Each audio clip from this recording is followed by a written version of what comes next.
Welcome to the Sisterhood of Sweat. Today's guest is Brant Pinvidic. Brant is the author of The 3-Minute Rule, an award-winning film director and veteran television producer, and founder and CEO of INvelop Entertainment.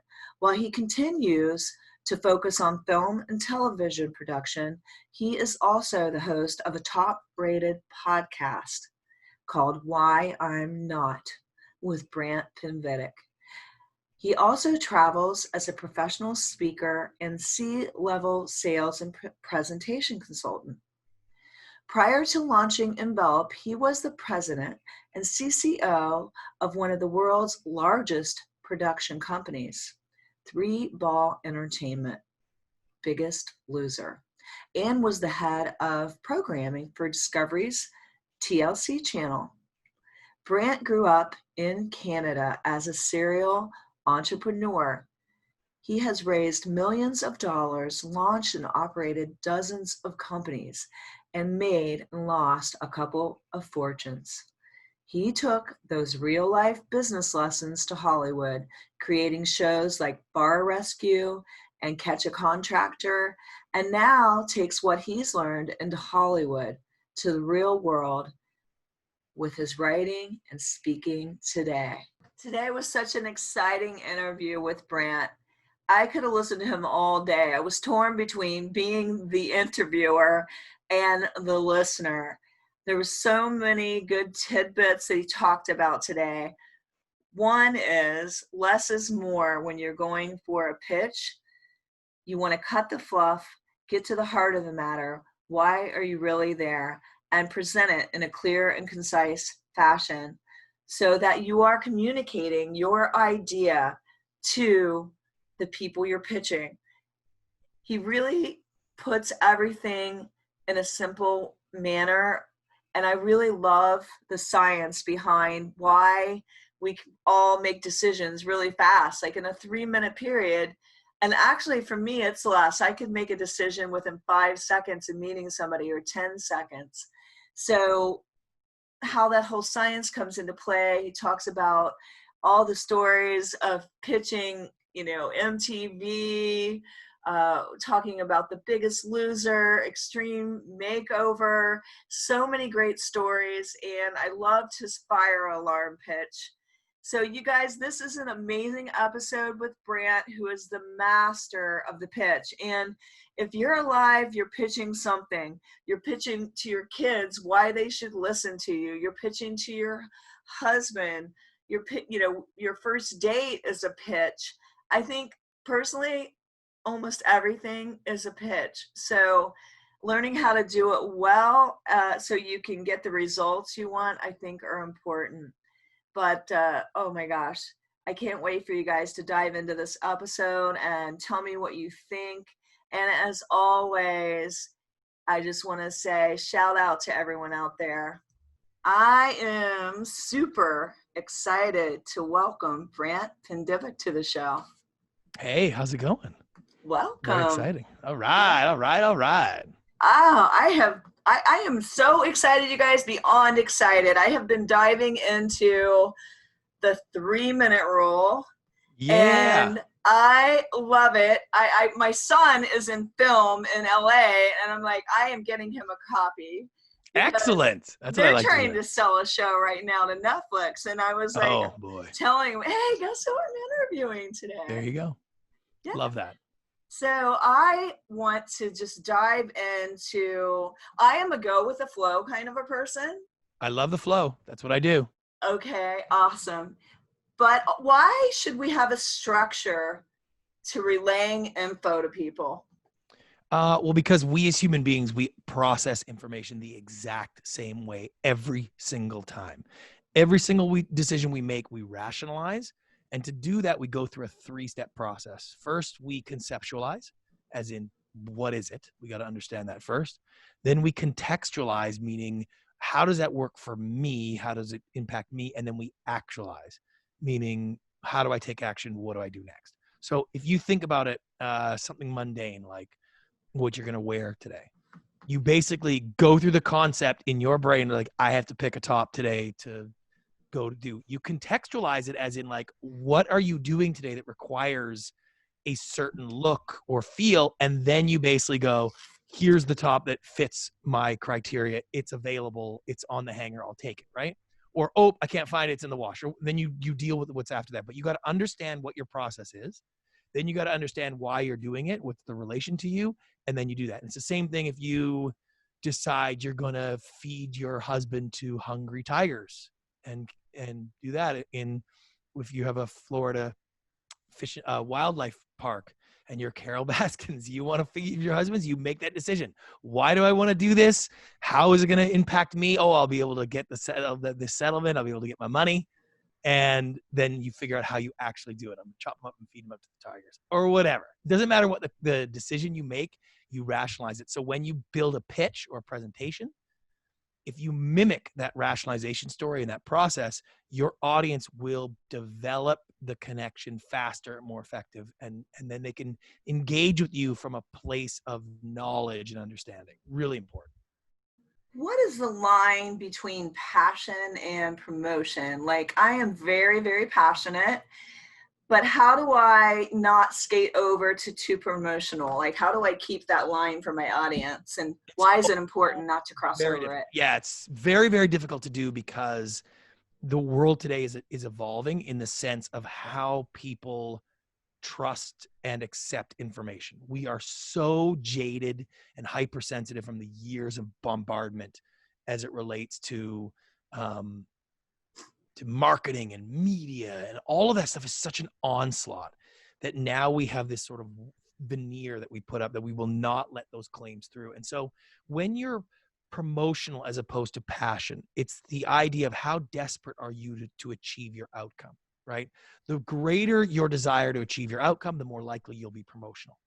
And that shows itself up when people feel like you'll say anything to make this connection, this deal, this sale.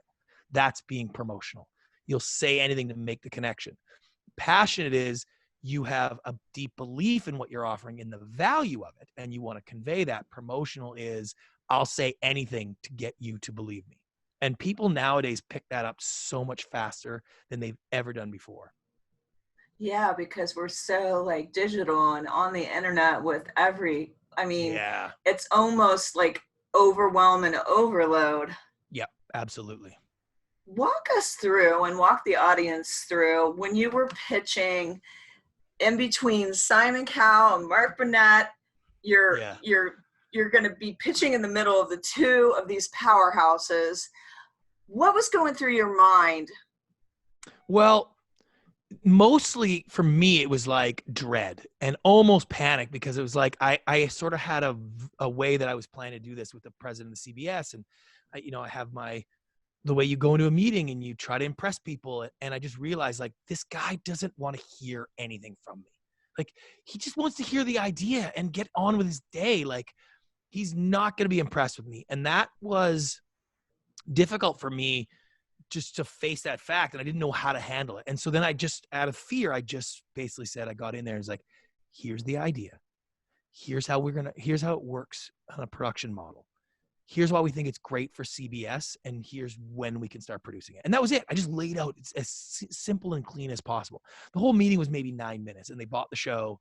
And it was just sort of this revelation that was like, oh, like he had better questions. He had a better understanding it because I just laid out the basics. I wasn't trying to convince him of anything. I mean, the guy's the president of CBS. He knows what the marketplace is. He knows what people like. He's got his own ideas. He just wants to know what's the idea.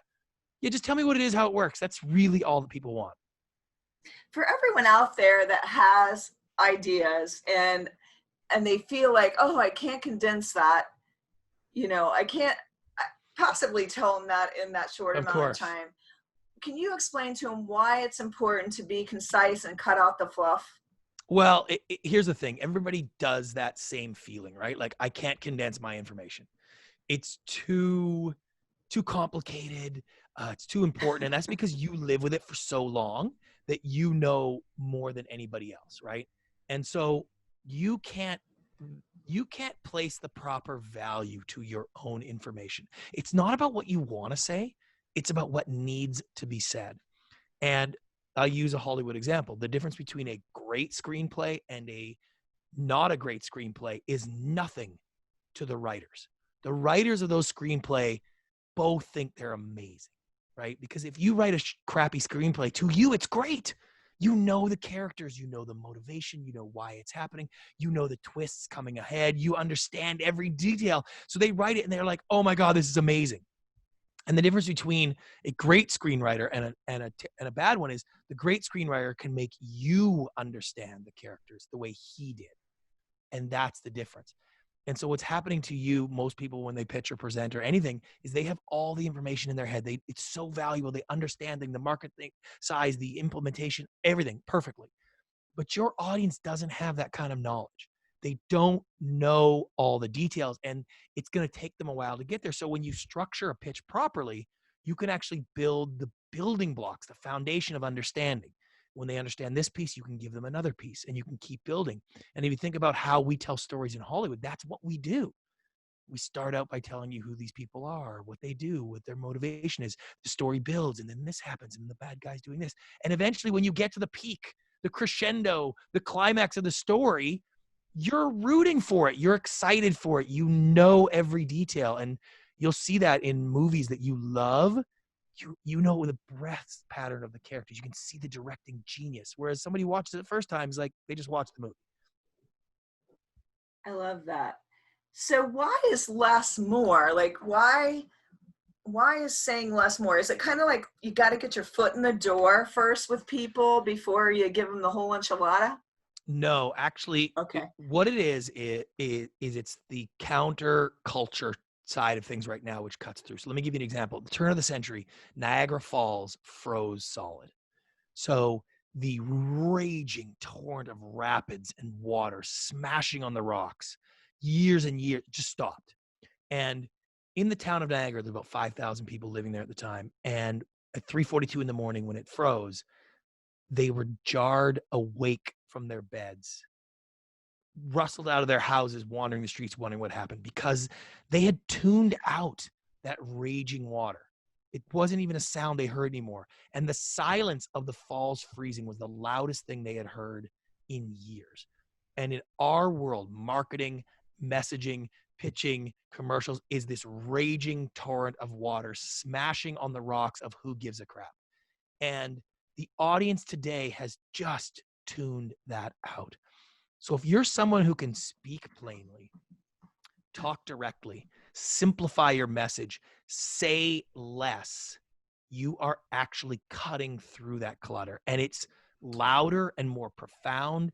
It's the clarity is the most compelling element of what you do. That's how you compel somebody, was with clarity. And people find information today more valuable than anything. So saying less and getting more is really about the idea of cutting through everything. So cutting through all of the fluff and getting to the heart of what. Yeah. So how does one go about that? Like, how do we build our own 3-minute pitch? So I basically start pretty easily. Pretty easily with the bullet points is the funniest thing, because people think it's so complicated. It's so easy. I start with bullet points, 1 or 2 words. Just describe every single thing about your business, product, or service, every single thing, 1 or 2 words through. And then that will basically help you frame out. So that's where I start with people. Then from there, my gosh, you just gave it to me. Yeah. And then what I do from there is I take them to statements of value, which is basically, okay, turn those bullet points into simple statements. And then once you've got that, I show people how to go through the WHAC method, which stands for WHAC, which is, what is it? How does it work? Are you sure? And can you do it? And then I break all of those bullet points into those categories. What is it and how it works is this core of what you're offering.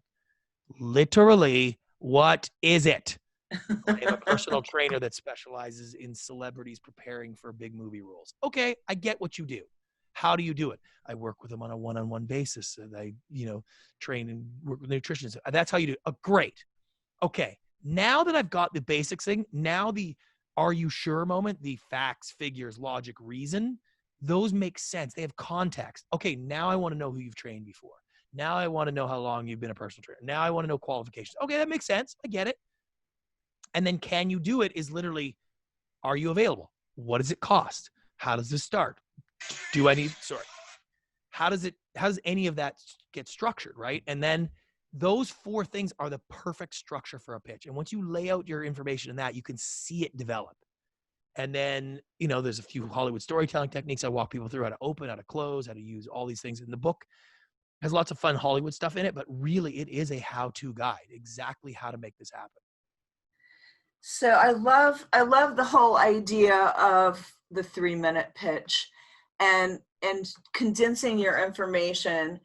It's a little longer than an elevator pitch, which well, elevator pitches don't work, right? Like that's a false sort of thing that they just don't work because nobody believes you. What are you going to lean into somebody in the elevator and be like, oh, by the way, I have a great accounting program that will save you 50% on all your accounting. And you're like, oh, get out of here, right? Or it's like, I have an investment opportunity that will double your money by the end of the year. And like the person's not leaning in being like, oh, tell me more. It doesn't work like that, right? If you start with a grand conclusion and then try to back it up with facts and figures, people will distrust you from the second they hear and they will look to poke holes in that thing. That's how that works. So really it's about making it simple and keeping it straight so that the people feel like you're delivering and conveying information. You want them to understand it before they judge it. That's it. That's all you're looking to do. I love that. And when you were talking earlier, you know, it's not really about being impressive. It's about delivering what it is they're looking for and understanding the mind of who you're pitching. Yeah, of course. And people spend a lot of time on that, like trying to know their audience. And it's like, no, you don't need to know your audience. What you need to do is understand that they know more than you do about their needs, about their wants, or what's valuable to them. And if they feel you trying to tell them why they will take value from it or what's the best part for them, they will be turned off. That is used car salesman 101. And it's like, that doesn't work anymore. It's like, you know what? Just tell me what this is and how it works. I'll let you know how it fits into my life. Right?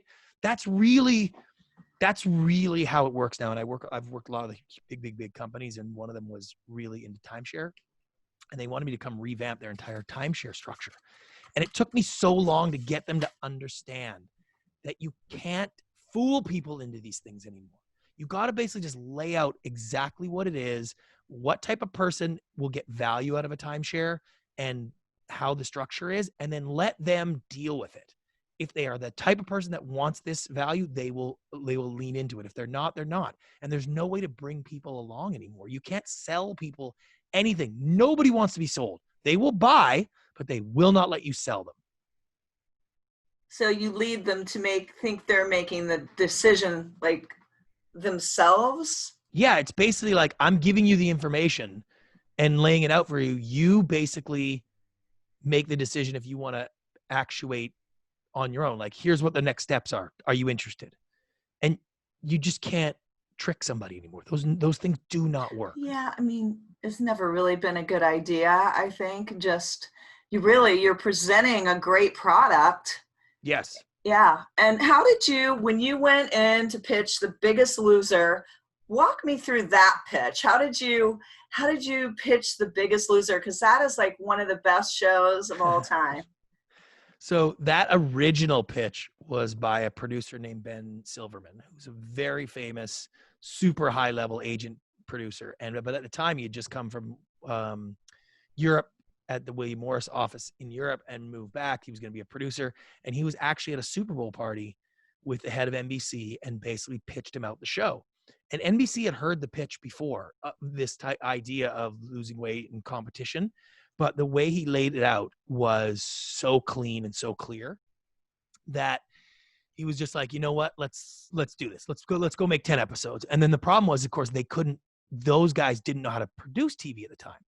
So that's where my company, 3 Ball Entertainment, got involved. Was we came in to produce that show and become the entity that made it, as while those guys had done it. And when I talk about in the book, it's interesting because people think that who you are and what you do is super valuable. And what I teach is like, no, that's maybe 5% if you can actually do it. Because NBC didn't hear the pitch for this and decide to do it and be like, oh, you guys don't produce TV? Oh, never mind. We're done. We don't want to do this. It's like, we'll solve your problem. And that's what they called my company. So that was a fascinating look into how valuable the idea is and the core understanding of the idea, and that the execution can be less of a piece. And when I sold Extreme Makeover, the weight loss edition, it was a very similar kind of structure where I went to the network, and I tell the story in the book, but I went to the network and I literally, in probably 2 minutes, explained the whole show. These are contestants that are too big for the Biggest Loser. We're going to follow them for an entire year. We're going to see weight loss at a level you've never seen. Like I just laid out the basic beats. I didn't try to impress him with anything. And that was like an epiphany of like, wow, simplicity really does make a difference. And so that's been the process of selling. All Bar Rescue was the same way. Like those shows all came from a very simple, clean, not understated, but not exaggerated. I don't use big fancy words. I don't try to oversell stuff. I just like, here's the show. Here's how it works. Here's why we think it's good for you. Here's how we would produce it. That's it.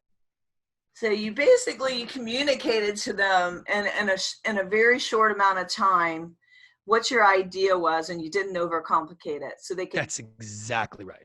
They could just get a bite out of it. Like That's really, right. yeah. I love that. Yeah. So when you were in, like you're doing The Biggest Loser, you're doing Extreme Makeover, and did you realize that you had something there, like that you had, the 3-minute pitch? When did this kind of like the bells go off?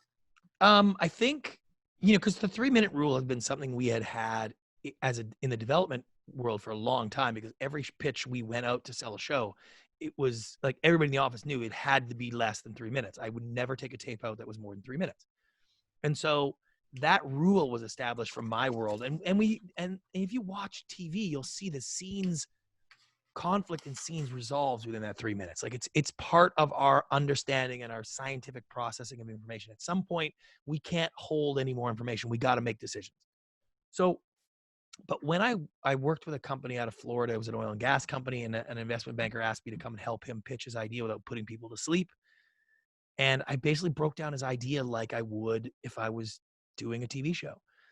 And after it worked out really well, and he had called me, left this voicemail for me, basically saying, "Hey, I've never been so happy. This has changed my company. You've changed my life. I can never thank you enough for this." And I was like, "Oh my God." Like, no network president ever said that to me. Like, I was just so excited by that. And the investment banker was like, "Hey, this worked out. Here's another client." And so as I started to develop the relationships in the business community and spend a lot of time coaching some very high level CEOs at big companies, and realizing that what they do is usually run a company. What they do is work on gene therapy for type 1 diabetes. What they do is, run a sports team. And what I do is I pitch ideas. So I was able to convert my knowledge and experience and overlay it into what their needs were. And that's when I knew, like, wow, this works with my wife's friends, the PTA president, trying to pitch her association. And it worked with the president of the San Francisco 49ers and everybody in between. And so at that point, I was like, you know what? I got to do more of this, because it's what kind of drives me. What do you suggest when what are the key points of the pitch? Like you're doing the opening, like if I'm coming in to pitch something, I'm pitching the next, I don't know, fitness competition show on the network. Yeah. And how do I open with somebody? What to grab their attention? Well, usually what I'll show people is how to use what's called the reason for being, which is literally, why are you there? Like, what puts you in that chair that day for that reason? Why are you pitching a competition series about fitness? Like, there's got to be a reason why you're so passionate about it, or you're so involved in it that you drove yourself to Santa Monica and parked in, like there's got to be a reason there. And usually that origin story is a great setup. It allows you to say, hey, here's what happened. Here's why I'm here. Here's why I think this is great. Now, there's some dangers in that, which I talk about in the book, because you can overstate it and you can then look like a fool. Like, there's a few things you got to make it too much about you. Yeah, and you don't want to do that, right? And you don't want to make big statements. It was the most amazing technology I ever found, and that doesn't work. But let me give you a perfect opening. One of my clients runs a digital software company that makes software that makes electric motors perform better. And her opening would be like this, her name's Sue. She, up until a few months ago was the CEO of General Electric Industrial Motors, the highest level position you can be in the corporate world in the electric motor industry That's at the amazing. most respected company. Now, what happens was in that Lady position, too. yeah, amazing. And she got, always engineers always after her for various things. But one company caught her eye. They were very persistent. She said one phrase that forever changed her life. She said, "Show me your technology." And they did. And 30 days later, she had resigned her position as the CEO of GE, moved her entire family to Calgary, Alberta, to become the CEO of XRO Technologies. Now, let me tell you a little bit about XRO. Like, that's her opening. Now, she doesn't say the technology is amazing. She doesn't say anything about opinions on anything. She's just telling you, hey, I had one of the greatest jobs in this industry. I saw a piece of technology. It was good enough that I left my corporate gig and went to run this little Canadian public company. So now as an audience, you know exactly what you're about to hear. Okay, I know how to feel. I know what to think. Clearly, there's some technology here that caused this woman to do this. She's going to explain it. That's why Bambi's mom dies at the beginning of the movie. It's not necessary to the story, but it's necessary to frame your audience into an emotional position so they know what to watch next. And if you get a chance to do an opening, like you're in a personal meeting or whatever, that origin story frames your audience so they know, hey, I know some of the motivation here. I understand what's coming. Now I'm interested in hearing what you got going next, right? And that becomes the functionality of that opening. It's to set up why you are there, the reason for being. Well, why is the close, other than you're selling, your idea, why is the close so important? Like having that ending, like verbatim, like that last sentence that you leave with your person. So it's funny, like a lot of people ask me about that. How do I end? What's my cute, clever thing? And I say, okay, when you watch Shark Tank and you see the end, the last thing that the pitch guy says, and he always says something. So sharks, who wants to take a ride with me or whatever, right? Who wants to jump in the deep end? Like, and every time you see the sharks and you at home going, oh God, right? Like it's that you roll your eyes and you go, oh, right. I forgot. This is a pitch you've been rehearsing. And so from an ending perspective, the most important thing is to avoid an ending. You do not want to make your pitch feel like, here it is, rehearsed, here's the end. It's got to feel like, I've given you the information. I don't need to say anything more. Like, that's it. Usually when I do a presentation, I just put up the logo and I just go, okay, I'll take some questions. Or I'll say, like when you speak, you just end it like oh my God, without really a real ending. Yeah, because I'm not trying to be cute. I'm not trying to sell you something. I don't need to call, like the idea of a call to action is such a terrible idea because today people are primed to reject it. They get it right now. Like you can't be like, here, sign on the dotted line. Like that just doesn't work. And it's frustrating because that is what we've been teaching for so long. And people are just like, they're just frustrated and fed up and they don't want it anymore. I can really get behind that on what you're saying there, because Yeah. I can think of Lewis Howes and how he approaches all of his podcasts. And I remember like wanting to buy whatever he had, but he never asked me to buy it. That's right. Where do you think he learned that? From you. I mean, it's just so natural when those stand out. It stands out, right? It stands out. And the other thing, when a Grant Cardone or Brendan Bouchard or any of those guys, or Dane or any of those guys, they have that same clickbait, click funnel, send your stuff in. Like it's a different vibe. You hear it right away and you're already skeptical. Brendan Bouchard wants to sell you something, like you still may end up buying it maybe, but mostly you're already like, oh, okay. What is he trying to get me? Like, click here, just sign it. You're just like, ugh, Oh, right. Oh, that's the way people are right now. Oh, absolutely. Like if it's a whole book before I ever get to the bottom line, I am just like, Yeah. And like what I do is it's just different when people want to work with me. It's like, I don't have anything to sell you. Like, that's not what I do. I wrote a book. I train professionals on how to simplify their message. I work with some of the biggest companies in the world. That's about it. You want to work with me, you don't want to work with me. Like that, you're making that decision already. So it's like, what am I going to try to sell you to? All I would do would be detracting from my value and cause you to question if what I'm telling you is real. Because now you're like, oh, you're trying to get me to sign up with you. And I don't do that. And I caution people, don't do that. Don't do that. Just offer the information, offer the product in a concise way so your buyer isn't Yes. confused. Right. And it's like, here's how we work together. You got to be deal ready, but here's how we work together. You either want it or you don't. You want to call me back? Great. You want to go talk to your wife? Great. You want me to meet with the board meeting? Like, okay, great. That's the way the world works. You can't emotional sweep somebody into signing up and buying something. It just doesn't work anymore.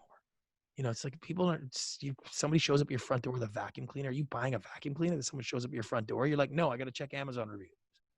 And Our overselling, world's like different. if Yeah. you're overselling your product, then the person buys that product and you didn't deliver what you oversold, you have You can barely even do that now. I mean, yeah. You almost can't oversell it because people won't buy it if they think you're overselling it. And it's hard because people want just the basic thing and they want to verify everything. They just don't trust anything. Just don't trust. Oh my gosh. What is a statement of value and why should we have it? Well, statement of value is basically, it's like the sentence that explains, right? So in a bullet point, you might be like a personal trainer. And then a statement of value would be like, I am a personal trainer specializing in CrossFit. Like that's a statement of value, right? Where you like, okay, I get it. That I'm conveying some information with this statement. And what I try to do is get people to just build the statements without connecting them right away. Because what usually happens is people have language and phrases that they've built into their psyche effectively. And when they try to break out their idea and simplify it, they have basically these sections that they say together, you know? And it confuses them because in their mind it's perfectly clear and it's the right place, but in the reality it's like, no, it's not. That doesn't work. And it's so funny because I think we get so close to our own product that it's like we don't even know how to say what it is we do. Like, Oh, I know. It's so crazy. It's just crazy. Yeah. wow. Now, you've had so many successes, and one of the things I want to know is with Bar Rescue, what in the heck is a butt funnel? Like, I mean, that is kind of funny. BUTT, a butt funnel? Yeah, butt funnel. So it's basically the story you would tell that people wouldn't expect about your product or your business or service, right? And it's sort of this, I call it the edge. It's what pushes your idea over the edge. And in literal sense, the butt funnel was John Taffer from Bar Rescue when we pitched the show. And the way it works is when he designs a bar, every bar has a natural lap, like a track almost that you walk, check out what's going on, walk by the bathrooms, walk by the bar, see who's everywhere. Like that's what people do in bars and nightclubs. They kind of walk around and see what's going on. And it creates this sort of loop. And he designs it where he'll put furniture in a position where two people can't walk side by side. You actually have to turn sideways to slip by each other. And in that case, your butts touch as you walk by each other. And when men and women touch butts, endorphins are released. When endorphins are released, you feel better. When you feel better, you stay longer. You stay longer, you buy more drinks, the bar makes more money. End of story. That's what really sold that show to Spike TV. And that is sort of a metaphor for what do you have in your business, product, or service that is that kind of like aha moment. Now, if I told you the butt funnel and I don't tell you who John is and I don't tell you what the show is and I don't tell you how it's going to work, it's still funny and cool, but it doesn't have context. No. It doesn't fit. But once you understand the show idea for Bar Rescue, once you understand how we're going to produce it, once you understand who John is and that he could be the Gordon Ramsay for bars and nightclubs, now when I tell you the butt funnel story, you're like, oh my God, I never thought of that. That is genius. And that's how you build a pitch, is that you have what's called the hook and the edge. The hook of your story is, what is that one thing that makes it great? In Bar Rescue, it's John Taffer is the Gordon Ramsay for bars and nightclubs. And I would never start a pitch with that hook, which is what a lot of people do wrong. That's a big mistake. That's called the state and prove method, where I state something big and loud and a big hook to catch your attention, and then I got to prove it to you the entire way. And if I started that pitch with Viacom saying, hey, John Taffer is the Gordon Ramsay for bars and nightclubs, they'd have been like, oh. And then every single word we would have said, they would have been like, I don't think so. Oh, no, he doesn't have an accent. They would have been judging it the whole time. Whereas if I lead you there, it's called the inform and lead method, which is, let me give you some information and lead you to the conclusion that John Taffer is the Gordon Ramsay for bars and nightclubs. And that is just infinitely more powerful and more effective. And so the book really trains you how to do that, to take your information and lead someone to the conclusion that you want them to do that. And they've studied this scientifically, that if I can get your attention and hold it, I can actually create the desire. The longer you focus on something, the more desire it creates for it. So that's the idea of the 3-minute rule, is if you do it right, you could hold somebody's attention for almost 3 minutes. And that it's not about shortening it as much as it is it's trying to extend their initial decision making. How many times have you had someone pitch you something and within the first 15 seconds, you're like, I don't want this? Oh my gosh, I was just thinking Right? about that before I interviewed you. Right. Yeah, I was like, this lady was like, I looked at her and just in a second, I was getting sprayed for a fitness competition. I was like, oh my God, she's not going to she's not going to give me a good tan. This is not, That's right. I should walk away right now. And she literally dumped the tanning stuff all over me and I looked like Tar Baby. And that's sort of like, if you do the 3-minute rule properly, you could extend that yes or no decision for up to 3 minutes if you do it right. It's not easy, and it's taken me 20 years to learn how to say things in 3 minutes. But when you structure it like that, it really helps frame it. What is the science behind this, that I'm making a decision so quick in 3 minutes? Yeah, it's what's called approach motivation. And approach motivation is the study of why people are driven to engage. Brands, ads, colors, logos. There's an entire industry around the idea of approach motivation.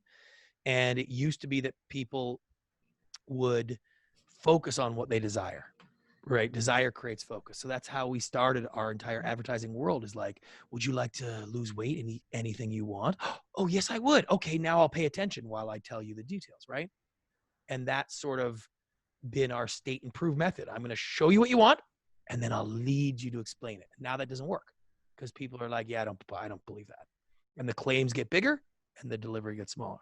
Now what they found is that focus actually creates desire. If I give you my precious attention and you give me information and I stay with you, I actually want the outcome.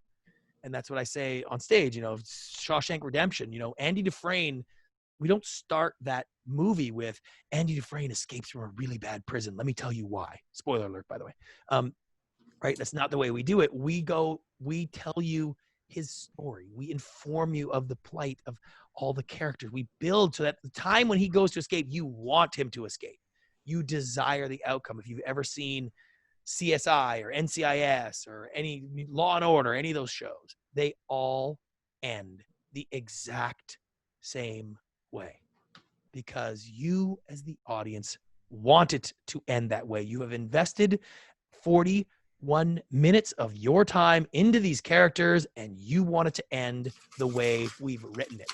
And we did like a choose your own adventure show with like Netflix and whatnot. And the problem is that everybody chooses the same ending because that's what they want to happen. That's why 3 virtual reality movies don't work. The technology exists, just nobody cares. Nobody wants to look around at the scene. They want to follow the story. They want the director to tell them where to look. That's what you want. We've led you that point. It doesn't work the other way around. That's the sort of key in those worlds now. Tell me, Rocky, like, what is this all is lost moment? Like at the end, like it's just like, oh, it's lost. What you'll find a lot of times is that people have issues, negative points, problems with their pitch or business or service, and they don't want to talk about it, so they try to hide it. Right? It's called I call it the negatives. And really what you find is that there's only 3 options. If you have something that isn't quite 100%, like you either bring it up, your audience brings it up, or nobody brings it up, but they know about it and they just never talk to you about it, and it's dead, right? And so what I've tried to explain to people is you're better to deal with the issues right now, right at the moment. We cost more money. I've only been doing this for a year. You know, there's a better, like whatever your issue is, you can't get it. It takes a lot of, like whatever that issue is, you can't hide it. You can't ignore it. Your audience is going to ask that question. And I always say, what's the one question you hope your audience doesn't ask? After your pitch, what do you hope they don't ask or say? What would ruin it for you? And you got to deal with it. And I call it the all is lost moment, because in a movie, that is the all is lost moment. Every movie has the same thing, where the characters, basically everything is completely fall apart. Rocky basically gets hit that one time where his whole face is like, whoa, right? He's on the canvas. It's over. It's done. You don't get up, stop the movie, and be like, oh, this guy sucks. I hate him. You're like, oh, well, please get up, right? And it's the same thing in a pitch. Like if you bring up your negative with a paired solution, your audience will look to solve it with you. They'll discount it. Like they get it. It's an opportunity. And that's a really important distinction. I love that. Yeah. You're bringing them along with you. Yeah. Oh my gosh. What is, now you went to MTV and the fire alarm went off during a pitch and you. True. Yeah. So it's an exercise I have my clients do. It's called the fire alarm test, which is basically in your pitch and presentation.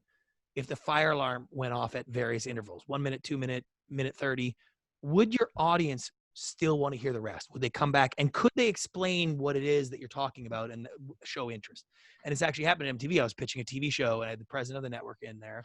Fire alarm went off. We all had to vacate the building, and we're in the parking lot waiting. And then they gave us the all clear 10, 15 minutes later. We all went back in, except the president of the network didn't go back in.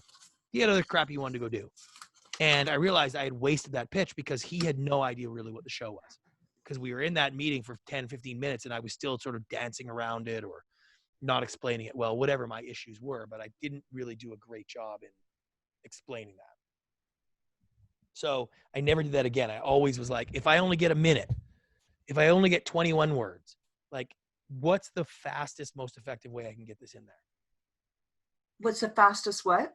Fastest, most effective way I can get the information in 1 minute. In 1 minute and 30 seconds. Like, what is it? And I have this thing called the information pyramid, right? Where I have people build their information in a pyramid. Right at the very top, you only get 5 words. Do the what meets what, right? If I was pitching you a TV show and I said, it's the amazing race for the smartest people in the world. It's like, you kind of get it. Right? It's like, they're racing. I get it. Yeah. People.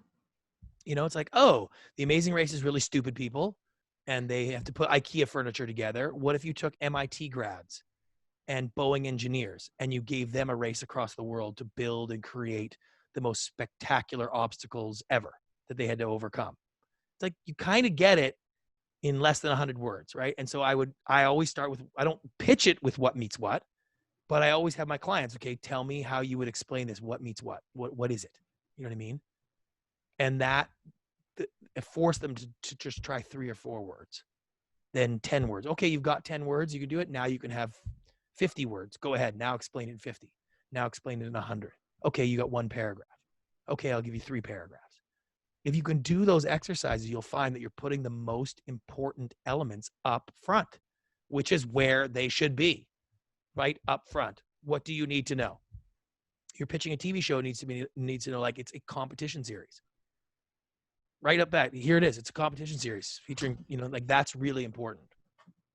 Yeah. I mean, I get what you're saying. Like right up front, what's important. You're drawing people in, just like on your podcast or your book, you want to draw people in. I know, I wrote with New York Times bestselling author Anne Louise Gittleman, and she always would say to me, people don't read anymore. And if they do, it's very little of your book. So your cover and your back cover better be good. Yeah. Isn't that crazy? It's just so crazy. It is. It's like they're buying into really your idea. Yeah.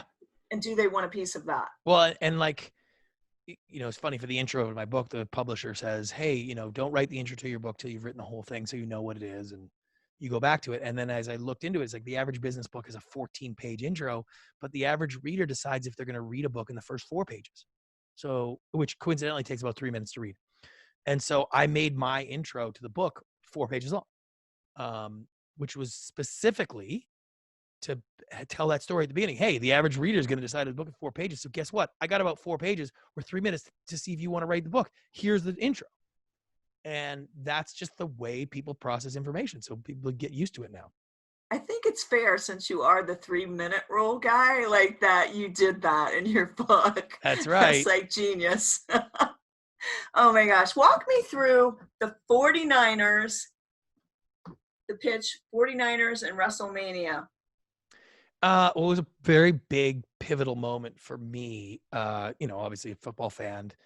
I did some work with the 49ers on a TV show. We worked together. It was great. The president and I became pretty close. And then we had a whole bunch of stuff that we were working on from their perspective. They had a new stadium they just built. They were selling new season tickets that required a seat license, a bunch of that kind of stuff. They needed a title sponsor. So we had to develop pitch. That's why it's called Levi Stadium today, because we got Levi's on board. But the big one was, a sports stadium only has their team play in the NFL in 10 days. 10 days. So you have to fill a stadium the other 300 and some odd opportunities if you can. So it's like you need 100. You'd love to get 200. Whatever you can get in that stadium, that's the only way you can survive. So the biggest sporting event in North America, traveling one, is WrestleMania. It draws a demographic from across the country, sometimes the world. It's the most desired event, freestanding event. And so I had worked with the WWE and Vince McMahon on a TV show for their network. And so we had to develop a pitch, the idea of how do we get WrestleMania that year at Levi Stadium. And what I realized as I was listening to Parag's pitch and we were working on it was that, stadiums don't change hands like used cars. Every year, Vince McMahon brings all the owners that want WrestleMania to his place in Connecticut. You do the proverbial dance and walk around and with your mayor of the city and tell him why, right? And it's the same thing. He's just like, why should we have WrestleMania with you? And I just realized I was listening. It's like, you know what? They know how many seats this holds. They know the mayor's going to say he's going to reroute traffic patterns. Like, that's all standard stuff. Why does Jerry Jones need to go there every year and say the same thing? Like, it doesn't make any sense, right? And it's because when Vince McMahon says, why should we have it there? He actually means, why should we have it at your stadium? Like, don't tell me how new it is. And I don't want to, none of that stuff made sense. So that pitch ended up being, Silicon Valley is the center of the digital world. Every major social media company and digital company is headquarters there. The world has gone digital on social media. Levi Stadium is the iconic building that represents the Silicon Valley. Every major company has a box there. This is the chance for WrestleMania to be associated at the center of the Silicon Valley and every major tech thing. That became the actually what is the pitch? Not, we have this many seats. This is how we're going to process ticket sales. None of that stuff, right? It was about, you can be at the center of the Silicon Valley. And we won the pitch. WrestleMania was at Levi Stadium 2016. So it was a big win for me personally, and a big win for them. Established the pattern for that stadium. And so that's when I realized that what I was doing and what I was able to do could really cross any lines of business. And so exciting. I mean, it was a really great moment. Oh my gosh. Yeah. I bet you were like, yes. Yeah, it was crazy. I got a fancy plaque in my office with it. It was just it's really neat. Yeah, it's cool. That's awesome. Now, here we are at almost the end of our podcast, and we have this coronavirus going on. So I can't help but think of the New Yorkers and people singing "Living on a Prayer" out their window, and Bon Jovi. You pitched this whole what would I do if I wasn't a rock star? Tell me about that moment. So we had developed the idea of the show, which is like, hey, if you didn't get into music, John, what would you be doing right now? He's like, I have no idea. And so we used a statistical algorithm to calculate what John Bon Jovi would be doing if he wasn't a rock star. And now he'll be living that life. And then let the hilarity ensue, right? Great idea for a show. So excited to develop it with him. And then he called me one day and he was just, we're getting ready to pitch. And he's like, hey, I came into LA early. Can we have breakfast? And we had met many times before developing the show, but there was always like a group of us, there's an arm's length distance of people. And I realized as I got into it, it was like, oh my God, it's just John and I having breakfast. Like, this is the greatest thing ever. And so I was having breakfast with him. It's just the two of us. All these people were walking by us going like, who's that cool guy with John Bon Jovi, right? And he basically said to me, this show doesn't work. I don't think I can pitch it. This day before we were supposed to be pitching. Oh my gosh. And it was basically because he's like, listen, you're building me up as I would be doing this landscaping business. And I don't like landscaping. I don't want my hands in dirt. Like, none of these things are real. This is all phony. And it's going to come across as if we're making fun of people landscaping and hardworking Americans. And I don't want to do that. And I did not have an answer for him because that was the truth. We were making it up. And it was supposed to be just funny. And so I didn't have an answer. So I just said, hey, John, this happens all the time. We'll just talk through this with the network. We'll just have this conversation. No problem. Don't worry about it. It's fine. Totally not true. We never have a conversation like that with the network. But I had nothing else to say. And I needed to get him in the room. He was supposed to be starring in the pilot. He's kind of going to be there. And I remember when we were in the room together, we were at ABC, and the head of the network, Andrew Wong, was, starting to ask questions. And I realized, like, crap, like, John's going to start talking and this is going to come out and this is going to kill it. So I just laid it out. Hey, here's the problem. John has never thought of doing anything else but music. The other superstars that he's been talking to do the show all feel the same way. We're really concerned that putting him in something like a landscaping thing isn't going to be authentic and that people will feel like we're making fun of regular people. And John doesn't want to do that. And I don't think the show works if it does that. And this is when I'm pitching how great the show is. I basically stop it and tell them that.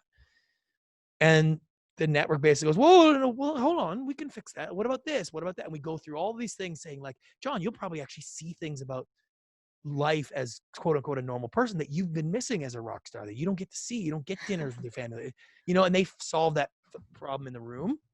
And that's where I developed the idea of how to use a negative to your advantage and how to use it. It's kind of like a takeaway. That's right. And use it to how to explain your solutions, use it to showcase the confidence that you have. Because listen, if the show would have fallen apart because of that issue, I wouldn't have brought it up. But I'm bringing it up because obviously it's not that big of a deal because I'm sitting here. So if it's not a deal breaker for me, why would it be a deal breaker for you? And that's been very effective. That's perfect. And you were in the room with the people that really make the decisions. Yeah. It's like the green light. You're in there with them. I mean, that probably doesn't happen that often. Yeah, and it just helped. And like I all my clients have the same thing. I find the element, this technology company that we're doing that makes electric motors better. That the issue with it is it's software, but it's not plug and play software. You can't just put it in any electric vehicle or any electric machine. It's got to be custom designed for each machine and each motor, which means 12 weeks of development and a bunch of cost to develop it just for one manufacturer. So that kind of is a problem, except for it's like, but we've developed a commercialization strategy that targets the biggest, most effective manufacturers based on the algorithm. We know how much we can save them efficiency wise. So we partner with them. There's a development cost to them, and that's revenue for us. So it gives me not only, hey, I'm laying out the real truth, so you don't have to ask me about whether this thing can just go into a Tesla tomorrow. And I'm also then laying out how I'm going to solve this problem, and I get to relay more valuable information. I love that. What is your favorite quote? Like of mine in the book? No. No, your favorite quote, like just one quote that you just really live by. Simple is the new sexy. Oh, that's great. That's great. I did read that too. That's right. I love that. Well, I just want to acknowledge you so much for, everything that you have learned. I could listen to you all day. I love that. Yes. I seriously found this fascinating, and the topic, the book. Where can people get more of this and more of what you do, or one-on-one coaching with you? I'm really easy to find. I'm at Brant Pinvidic at any of the social sites, or on my website, the3minuterule.com or brantpinvidic.com. Happy to talk to people. I do a lot of like interactions, and I love helping people find that voice. Oh, that is perfect. Thank you so much for coming on today. Absolutely. And thanks everybody for listening to this episode of the Sisterhood of Sweat. Bye, everybody.